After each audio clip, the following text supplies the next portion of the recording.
आज जो हम अपना टॉपिक कवर करेंगे वो टॉपिक है फॉरेन ट्रेड। जैसे कि नाम से क्लियर है, विदेशी व्यापार। जब हम कोई देश दूसरे देश के साथ किसी वस्तु या सर्विस का आदान प्रदान करता है तो उसको विदेशी व्यापार की कैटेगरी में लेके आते हैं। ऐसा है कि भौगोलिक परिस्थिति के हिसाब से हर देश के अंदर किसी चीज़ का पैदावार कम होता है, किसी चीज़ का ज़्यादा होता है। तो अपनी आवश्यकताओं की पूर्ति के लिए एक देश दूसरे देश के साथ उन वस्तुओं के आदान प्रदान को, उन सर्विसेज के आदान प्रदान को करता है। जैसे एग्जाम्पल के तौर पे हम बात करें, भारत हमारा देश है, उसमें चावल का उत्पादन जो होता है वो ज़्यादा होता है, लेकिन पेट्रोल का उत्पादन हमारे देश में कम होता है। वहीं अगर यूएई की बात करें तो वहाँ पर चावल का उत्पादन कम होता है और पेट्रोल का जो उत्पादन है वो वहाँ पे ज़्यादा है। तो अब क्या है, ज़रूरतें दोनों ही देशों की हैं, तो क्या करेंगे कि भारत ने भारत ने संधि की कि आप हमको पेट्रोल दीजिए जो हमारे देश में कम है और हम आपको चावल कर देते हैं। तो ये आपसी आदान प्रदान के साथ कोई भी बिजनेस चलता है, मतलब दो देश व्यापार करते हैं और ये फॉरेन ट्रेड के उसमें आता है। इसके अंदर हमको क्या करना है कि जब हम कोई सामान देते हैं, किसी दूसरे देश को बेचते हैं, तो वो एक्सपोर्ट कहलाता है। जब हम किसी दूसरे देश से सामान को मंगाते हैं अपने देश के लिए तो वो इंपोर्ट कहलाता है। इंपोर्ट होना मतलब कि हमारे जेब से पैसा जा रहा है, और एक्सपोर्ट होना मतलब हमारी जेब में पैसा आ रहा है। अगर आपकी जेब में पैसा आता है तो उसको हम बोलते हैं पैसा आ रहा है, तो हमारी इनकम बढ़ रही है, यानी हमारी आमदनी बढ़ी है, यानी देश की आमदनी बढ़ी है। देश के टर्म्स में बात करें तो उस आमदनी को बढ़ता है, यानी कि वो पॉजिटिव में काउंट होता है। लेकिन जब हम कोई चीज़ खरीदते हैं तो हम अपनी जेब से पैसे को देते हैं, तो वो पैसा हमारा दूसरे के पास जाता है। हमारी आमदनी, हमारी जो हमारे पास पैसा है हमारे पास, वो हमारा दूसरे के पास चला गया है, तो यानी हमको लॉस हो रहा है उस चीज़ में। हम क्या करते हैं, अपने उपभोग की वस्तुओं को मंगाते हैं और उसको इस्तेमाल करते हैं और ख़त्म कर देते हैं। लेकिन धीरे धीरे हमारे पास जो इनकम है वो ख़त्म हो रही है ना, हमारे उपभोग की वस्तुओं की वजह से। क्योंकि हमारे देश में उसकी पैदावार कम है तो हम दूसरे देशों से उन चीज़ों को मंगाते हैं। लेकिन अगर हम यही चीज़ें अगर हमारे देश में होने लगें या होती हों, सर्विसेज के टर्म्स में बात करें या किसी वस्तु के टर्म्स में, गुड्स के टर्म्स में बात करें, तो हमको बाहर से मंगाने की ज़रूरत नहीं पड़ेगी। जो हमारे देश की इनकम है वो हमारे देश के अंदर ही रुकी रहेगी। ठीक है, तो इंपोर्ट जैसे टर्म्स क्लियर है। इंपोर्ट मतलब कि माइनस, आपको लॉस हो रहा है। एक्सपोर्ट मतलब हम किसी दूसरे देश को दे रहे हैं, तो यानी भी पॉजिटिव हो रहा है। ठीक है, किसका किसका इंपोर्ट और एक्सपोर्ट होता है? वो होता है गुड्स का और सर्विसेज का। गुड्स सामान वस्तु, सर्विसेज यानी कि सेवा, यानी हम किसी को कोई काम करके दे रहे हैं। तो दोनों ही टर्म्स में इंपोर्ट और एक्सपोर्ट होता है। तो एक एग्जाम्पल के तौर पे जैसे समझते हैं कि ये कोई पर्सन है और वो किसी से सामान मंगाता है, अपनी ज़रूरत के हिसाब से सामान मंगाता है। ठीक है, तो ये जो पर्सन अपनी ज़रूरत के हिसाब से सामान इनसे मंगाता है, शॉप से मंगाता है, तो इसका रिकॉर्ड इसके शॉपकीपर अपना लेन देन को क्या करेगा, रिकॉर्ड करके रख लेगा। एक रजिस्टर के अंदर उस लेन देन को रिकॉर्ड करके रख लेता है। अगर हम फॉरेन ट्रेड के टर्म्स में बात करें तो ये रजिस्टर जो कहलाता है वो बैलेंस ऑफ पेमेंट कहलाता है। बैलेंस ऑफ पेमेंट एस आएगा यहाँ पर। तो बैलेंस ऑफ पेमेंट के अंदर क्या है, बैलेंस ऑफ पेमेंट इज़ जैसे कि इसमें मेंशन है, balance of payment is a systematic record for all transaction done by one country with another. एक देश जब दूसरे देश के साथ जितना भी आदान प्रदान करता है वस्तुओं का या सेवाओं का, तो वो ट्रांजैक्शन जहाँ रिकॉर्ड किया जाता है वो बैलेंस ऑफ पेमेंट कहलाता है। ठीक है, जैसे कि एक शॉपकीपर है, अपने जो भी सामान का ये लेन देन कर रहा है या जो सामान बाहर से मंगा रहा है ना, मार्केट से अपनी शॉप के लिए मंगा रहा है, उसका रिकॉर्ड रखना, प्लस जो सामान वो सेल कर रहा है उसका रिकॉर्ड करना, वो एक रजिस्टर में मेंटेन करेगा। तो इस रजिस्टर्स को हम जो उसका रजिस्टर्स है उसी तरह से सरकार जो हमारा जो मेंटेन करता है, सरकार हमारा जो मेंटेन करता है वो बैलेंस ऑफ पेमेंट नाम का रिकॉर्ड के अंदर मेंटेन करता है उस रजिस्टर्स। इसके सरकार के रजिस्टर्स को अगर की बात करें तो बैलेंस ऑफ पेमेंट कहलाता है। ठीक है, टर्म्स क्लियर है कि balance of payment is a systematic record for all transaction done by one country with another country. ठीक है, तो हमने ये टर्म समझा कि एक्सपोर्ट यानी कि सेल टू अदर कंट्री, हमने कोई सामान दूसरी कंट्री को बेचा। इंपोर्ट यानी कि buy from one country to buy from other country, हमने किसी देश से सामान खरीदा। जब हम सामान खरीद रहे हैं उस टर्म्स में हमारे पास जो पैसा है हम दूसरे देश को दे रहे हैं, तो हमारे को लॉस हो रहा है उस चीज़ में। उपभोग की वस्तुओं को हमने खरीदा, उसको इस्तेमाल किया और हम उसके बदले में हमने उनको पैसा दिया, तो उनकी इनकम बढ़ रही है, हमारे को लॉस हो रहा है, माइनस हो रहा है। हमारे इंपोर्ट के टर्म्स में माइनस और एक्सपोर्ट के टर्म पे प्लस। ठीक है, तो इसमें हमने देखा कि विदेशी व्यापार यानी फॉरेन ट्रेड में इंपोर्ट और एक्सपोर्ट होता है। वो इंपोर्ट और एक्सपोर्ट किसका होता है? सर्विसेज का और गुड्स का इंपोर्ट और एक्सपोर्ट होगा। वो टर्म्स कहाँ रिकॉर्ड मेंटेन किया जाता है? बैलेंस ऑफ पेमेंट के अंदर वो रिकॉर्ड मेंटेन किया जाता है। एक्सपोर्ट मतलब कि प्लस, इंपोर्ट मतलब कि माइनस, यानी कि अगर हम इंपोर्ट करते हैं किसी देश से तो हमारा माइनस हो गया, और एक्सपोर्ट करते हैं तो वो हमारा टर्म्स प्लस हो गया। अभी हमने पढ़ा balance of payment. Balance of payment के अंदर क्या है कि हम अपना रिकॉर्ड जो इंपोर्ट और एक्सपोर्ट का रिकॉर्ड है वो मेंटेन करते हैं। ये इंपोर्ट और एक्सपोर्ट का रिकॉर्ड जो मेंटेन किया जाता है, ये आरबीआई, जो टर्म्स आपने पहले पढ़ रखा है, RBI reserve bank of India के द्वारा ये रिकॉर्ड मेंटेन किया जाता है। और वो मतलब record maintain by the RBI governor के द्वारा वो रिकॉर्ड मेंटेन किया जाता है। और अगर इसको हम ब्रॉड कैटेगरी में समझें बैलेंस ऑफ पेमेंट को, तो ये दो तरीके से रिकॉर्ड मेंटेन करते हैं। गवर्नर द्वारा इन दो तरीके से रिकॉर्ड को मेंटेन किया जाता है। वो क्या है? करंट अकाउंट यानी चालू खाता, और कैपिटल अकाउंट यानी कि पूंजी खाता।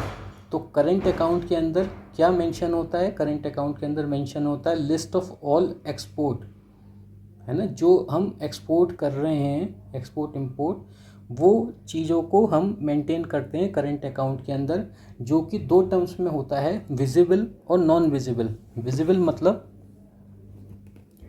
कि जो सर्विसेज, जिस चीज़ को हम छू सकते हैं, जैसे कि ये पेन समझो कि अगर इस पेन को मैं छू सकता हूँ, है ना, उसको उपभोग में ला सकता हूँ, तो क्या है, ये पेन क्या कहलाएगा? विजिबल, है ना।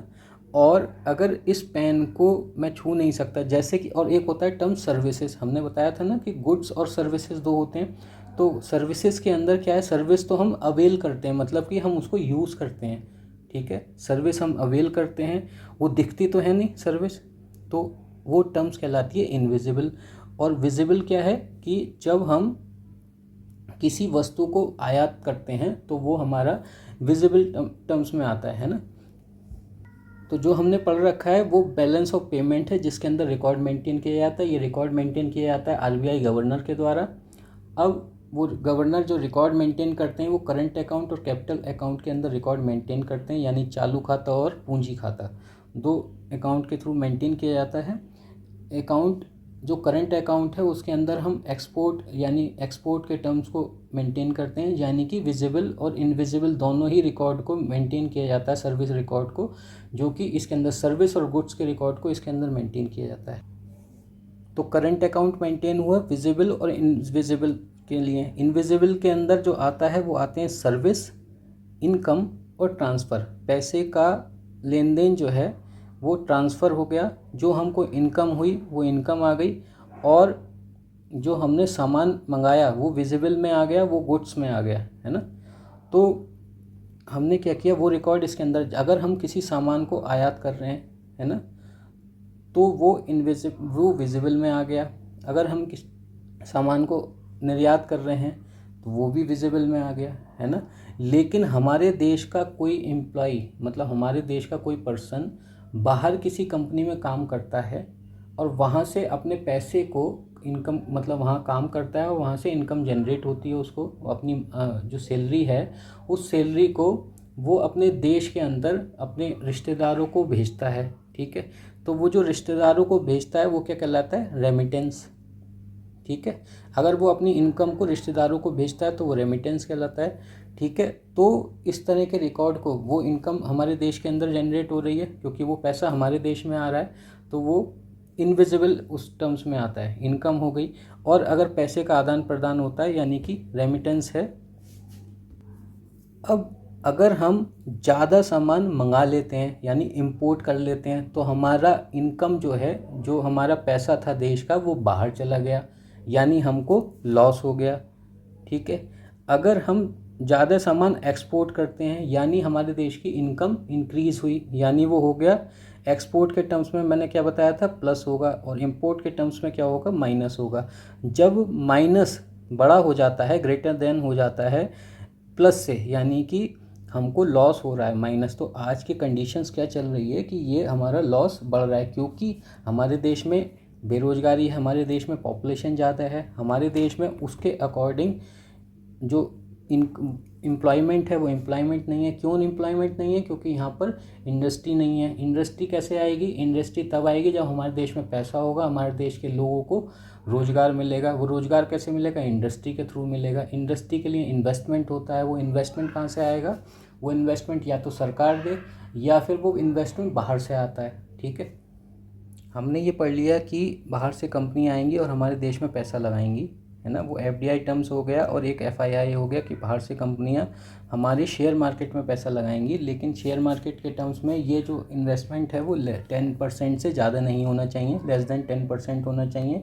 और एफडीआई के टर्म्स में ये इन्वेस्टमेंट जो है वो 10% से ज़्यादा होना चाहिए, यानी कि 90% इन्वेस्टमेंट बाहर की कंपनियों का होना चाहिए और 10% हम पैसा लगाएं और वो उद्योग स्थापित करेंगी। ठीक है, अब कंपनियों मतलब वो आएंगी क्यों? क्योंकि सरकार क्या करती है, उनको कुछ बेनिफिट बताती है। किस तरह के बेनिफिट बताती है?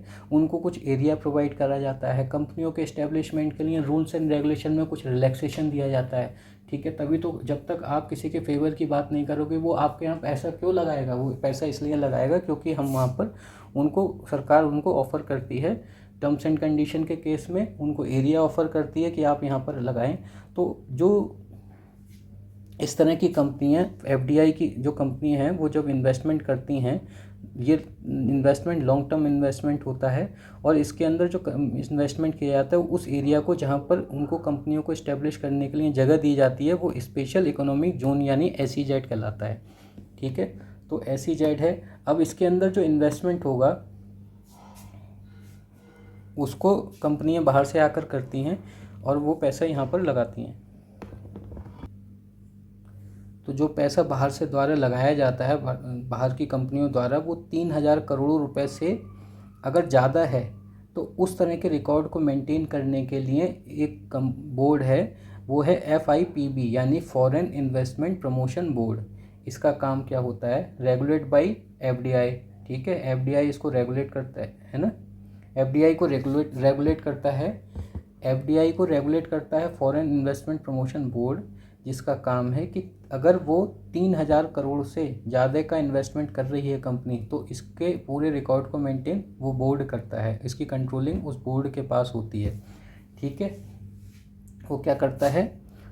इस बोर्ड का काम क्या है? To decide the limit of investment, कितना पैसा कंपनियां इन्वेस्ट करेंगी इसको चेक करने का काम, उसकी कंडीशंस जो बताएगा वो कौन बताएगा? FIPB। ठीक है, और लेकिन ये FIPB का जो रिकॉर्ड था वो क्या करते थे कि एक लिमिटेड अमाउंट था कि 3,000 करोड़ तक आप इन्वेस्ट कर सकते हैं। तो क्या किया गया कंपनी ने, और 10% था, ये बताया था FDI के टर्म्स में 10% से ज़्यादा इन्वेस्ट नहीं कर सकते। तो अब क्या किया गया कि उसको हमारे देश से 2017 में ये ख़त्म कर दिया गया। ठीक है, 10% का जो बैरियर था वो ख़त्म कर दिया गया। अब जो फॉरेन ट्रेड, इसके अंदर जो इन्वेस्टमेंट है, department for promotion and industry and trades, ये इसको देखता है। ठीक है, जब ये ख़त्म कर दिया गया FIPB को, तब इसका जो नया डिपार्टमेंट बना वो department for promotion and industry and trades, promotion of industry and trade, इसका काम है पूरा रेगुलेट करना। अब वो रेगुलेट, अब क्या जो लिमिट थी, बाउंडेशन थी, वो ख़त्म कर दी गई और इन्वेस्टमेंट जो है वो 100% तक कंपनी इन्वेस्ट कर सकती हैं। ठीक है, तो आपने इससे पहले ये सुना था कि मतलब मेक इन इंडिया जो प्रोजेक्ट है, मेक इन इंडिया के अंदर ही कंपनी का इस्टेब्लिशमेंट होता है, बाहर से फंड यहाँ के देशों पे, यहाँ की कंपनियों पे लगाया जाता है, बाहर विदेशियों द्वारा उस इन्वेस्टमेंट में पैसा वो लगाते हैं। कंपनियां हमारे देश की होती हैं या बाहर से आई हुई इस्टेब्लिश, उनका म्यूचुअल अंडरस्टैंडिंग होती है, वो किसी से कॉन्टेक्ट तो करेंगी। तो पहली जो कंपनी थी जिसने देश में, फर्स्ट कंपनी जिसने इन्वेस्ट किया है वो थी Xiaomi। शाओमी ने हमारे देश में मेक इन इंडिया प्रोजेक्ट के तहत सबसे पहले बाहर से आने वाली कंपनी थी जिसने इन्वेस्ट किया था। First company of for to invest, ठीक है, इंडिया में इन्वेस्ट करने वाली पहली कंपनी कौन सी है? शाओमी, ठीक है। उसने इंडिया में मेक इन इंडिया प्रोजेक्ट के तहत यहाँ पे कॉन्टेक्ट किया कंपनियों से और उसने इन्वेस्ट किया जो है, ठीक है, मतलब भारतीय मार्केट के अंदर इन्वेस्ट किया मेक इन इंडिया प्रोजेक्ट के अंदर, ठीक। वो टर्म्स हमको पढ़ लिया। उसके बाद कैपिटल अकाउंट के अंदर हमने जो मनी का फ्लो है उसमें हमने पढ़ लिया एफडीआई और एफआईआई। एफआईआई यानी कि शेयर मार्केट और एफडीआई मतलब कि डायरेक्ट इन्वेस्टमेंट है, वो कंपनी के टर्म्स में है। एफडीआई लॉन्ग टर्म है, ये शॉर्ट टर्म है। दूसरा हो गया सोवरिन लोन। सोवरिन लोन सरकार लेती है, सरकार पैसा लेती है अपनी आवश्यकताओं के हिसाब से, ठीक है, और वो पैसा सरकार लेती है। अगर वो कंपनी द्वारा लिया जाता है तो वो कमर्शियल लोन कहलाता है, ठीक है। और पहली कंपनी जिसने इन्वेस्ट किया था वो इन्वेस्ट किया था हमारा शाओमी ने मेक इन इंडिया प्रोजेक्ट के अंदर, ठीक है, वो हमने पढ़ लिया। उससे बाद हमने जो पढ़ा कि एफडीआई में, एफडीआई के अंदर जो पहला इन्वेस्टमेंट जो सरकार द्वारा लिया गया लोन था वो एडीबी कंपनी ने 2018 में $3 बिलियन पैसा हमारे देश में सरकार को दिया। जो सबसे बड़ा जो $3 बिलियन का एडीबी कंपनी द्वारा दिया गया पैसा था जो सरकार को है, ठीक है। एफडीआई में कंपनी ने इन्वेस्ट किया, कंपनी मतलब बाहर की कंपनियों ने इंडिया के अंदर इन्वेस्ट किया। और एफआईआई के अंदर शेयर मार्केट के अंदर किया। सोवरेन लोन के अंदर सरकार को पैसा देती है, सरकार अपनी ज़रूरतों के हिसाब से पैसा लेती है भारतीय विदेशियों द्वारा, ठीक है। तो सबसे बड़ा इन्वेस्टमेंट जो किया वो एडीबी कंपनी ने किया भारत के अंदर, ठीक है, सरकार को जो सबसे ज़्यादा पैसा दिया, सबसे बड़ा अमाउंट जो दिया है, ठीक है। तो इस तरह की इनकम जो एक करंट अकाउंट के अंदर हमने रिकॉर्ड मेंटेन कर लिया, वो रिकॉर्ड मेंटेन किया हमने गुड्स और सर्विसेज का। कैपिटल अकाउंट के अंदर हमने जो रिकॉर्ड मेंटेन किया वो मेंटेन किया हमने गुड्स और सर्विसेज का उसके अंदर, और इसके अंदर जो मेंटेन किया वो एफडीआई और एफआईआई का हमने रिकॉर्ड मेंटेन किया, ठीक है। लोन का रिकॉर्ड मेंटेन किया कैपिटल अकाउंट के अंदर। और उसके बाद तो बैलेंस ऑफ पेमेंट के टर्म्स में अगर हम बात करें तो बैलेंस ऑफ पेमेंट 3 तरीके से देखता है, एक फेवरेबल, एक अनफेवरेबल और तीसरा टर्म्स है बैलेंस, ठीक है। फेवरेबल कब होगा? जब हमारा जो पैसा है वो इनपुट ज़्यादा आ रहा होगा, यानी कि एक्सपोर्ट, कुल मिला के ये समझो कि एक्सपोर्ट है, फेवरेबल है, यानी इनकम हो रही है, हम पैसा हमारे देश के लिए जनरेट हो रहा है। अगर हम सर्विसेज से मतलब हमारे लोग बाहर काम कर रहे हो वहाँ से पैसा आ रहा है, वो हमारे लिए फेवरेबल है। ये दोनों पॉजिटिव टर्म्स हैं तो फेवरेबल हो गया। दूसरा टर्म्स है अनफेवरेबल। अगर हम इंपोर्ट ज़्यादा कर रहे हैं, बाहर से सामान ज़्यादा मंगा रहे हैं, आयात ज़्यादा कर रहे हैं, तो हम क्या करेंगे? इंपोर्ट हो गया, अनफेवरेबल हो गया वो टर्म्स, है ना। अगर हमारे बाहर से कोई लोग आके हमारे देश में काम कर रहे हैं और हमारे देश से मुद्रा लेके बाहर जा रहे हैं तो वो हमारा अनफेवरेबल टर्म्स हो गया। अगर ये दोनों माइनस और पॉजिटिव दोनों ही बैलेंस होते हैं, मतलब कि ना हमको बहुत ज़्यादा किसी को देना ना लेना, तो वो क्या टर्म्स हो गया? वो बैलेंस हो गया, तीसरा टर्म्स। तो हमारा बैलेंस ऑफ पेमेंट में 3 टर्म्स हो गए, फेवरेबल, अनफेवरेबल और बैलेंस, ठीक है। अब ये अकाउंट हमारे कौन कौन से हो गए? करंट अकाउंट हो गया, करंट अकाउंट के अंदर गुड्स और सर्विसेज के लिए हमने रखा। कैपिटल अकाउंट के अंदर मनी के फ्लो को हमने मेंटेन किया।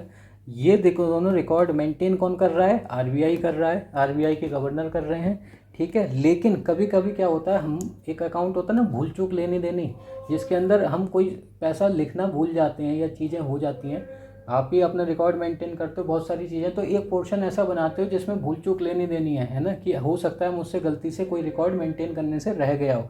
तो इस तरह का एरर ओमिशन के अंदर हम इस तरह के रिकॉर्ड को मेंटेन कर देते हैं। अगर कोई पैसा ऐसा लगता है कि डिस्प्यूट आ रहा है तो उस रिकॉर्ड को मेंटेन हम एरर ओमिशन के अंदर कर देते हैं, ठीक है। ये सारे टर्म्स आपने पढ़े।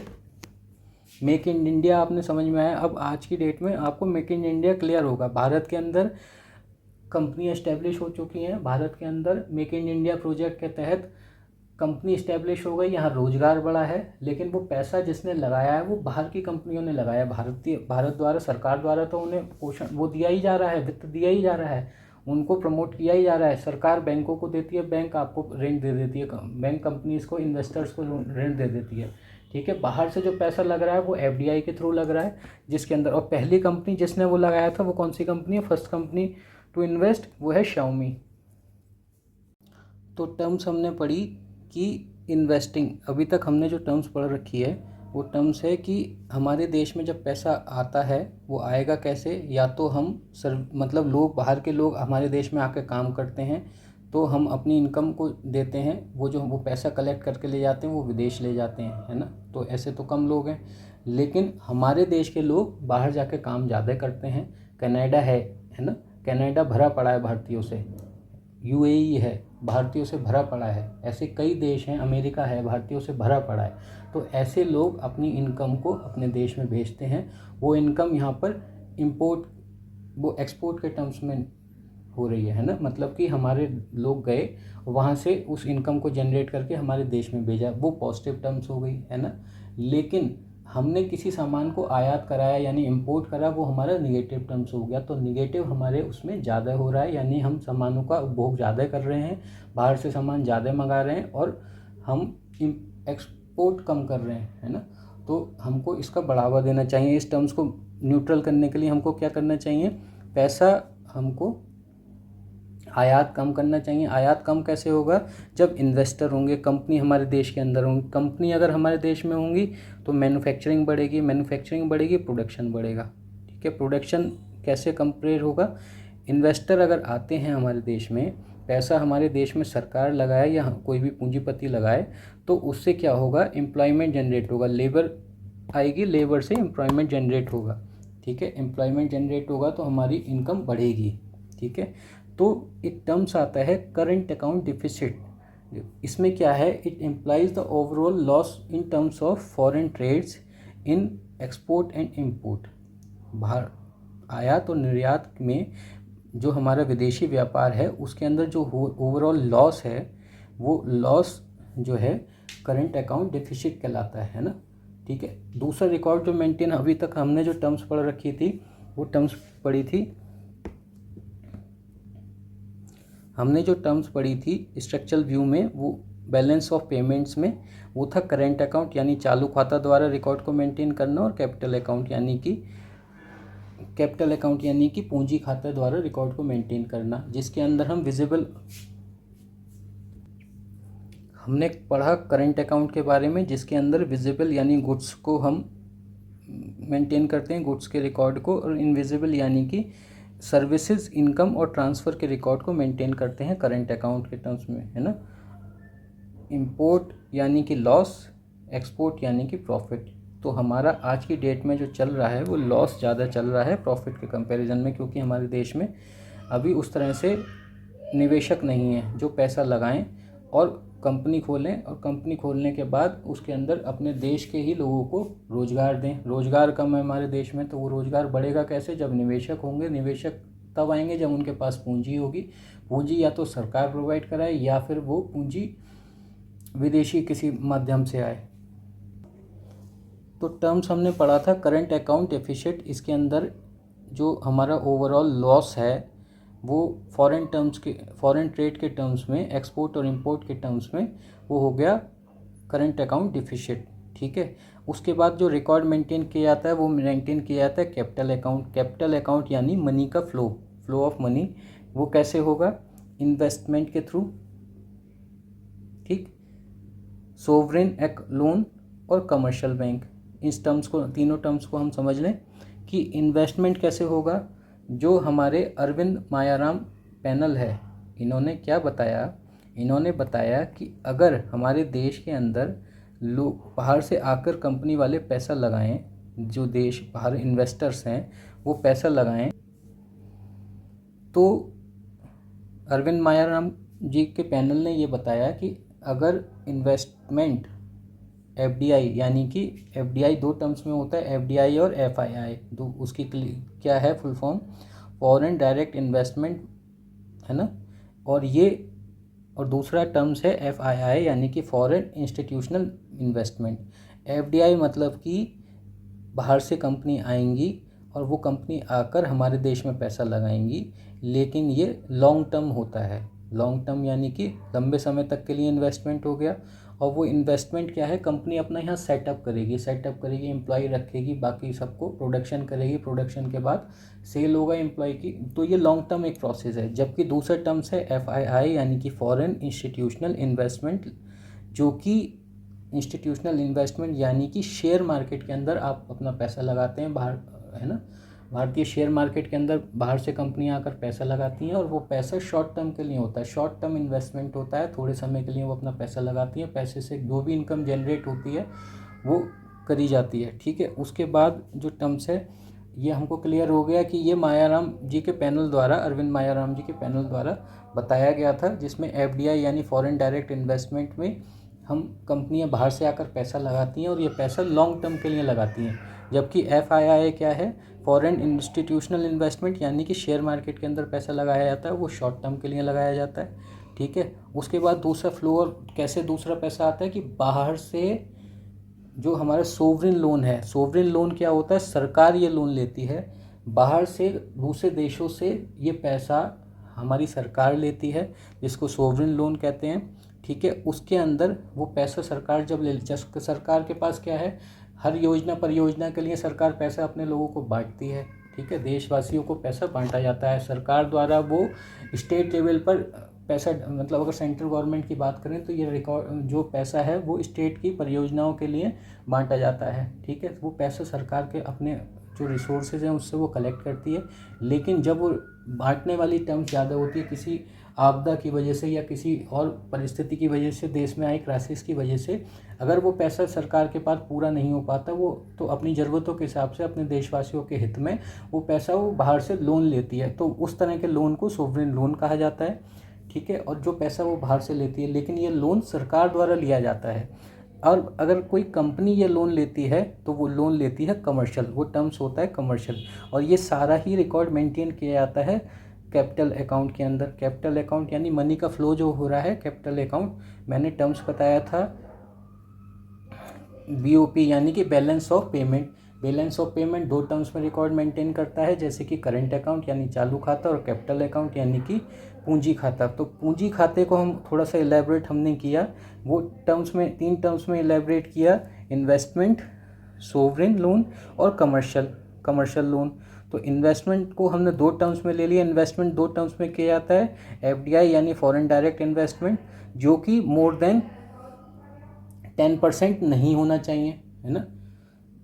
इन्वेस्टमेंट जो है 10% से ज़्यादा नहीं होना चाहिए, और मतलब कि जो पैसा है वो 10% से ज़्यादा होना चाहिए FDI के केस में। यानी कि ज़्यादातर पैसा बाहर की कंपनियां लगा दें हमारे देश में, और जो हमारा पैसा FII यानी कि ये 10% से ज़्यादा नहीं होना चाहिए। FII के केस में लेस देन 10% होना चाहिए। कि बाहर से जो शेयर मार्केट में पैसा लगा रहे हैं वो 10% से कम होना चाहिए, 10% से कम रहना चाहिए। और बाहर से जो डायरेक्ट FDI के अंदर लगा रहे हैं वो 10% से ज़्यादा होना चाहिए। 90% मार्केट का पैसा जो बाहर से लग रहा है, कंपनियां लगा रही हैं, वो लगाएं जो है, ठीक है। टर्म्स क्लियर है।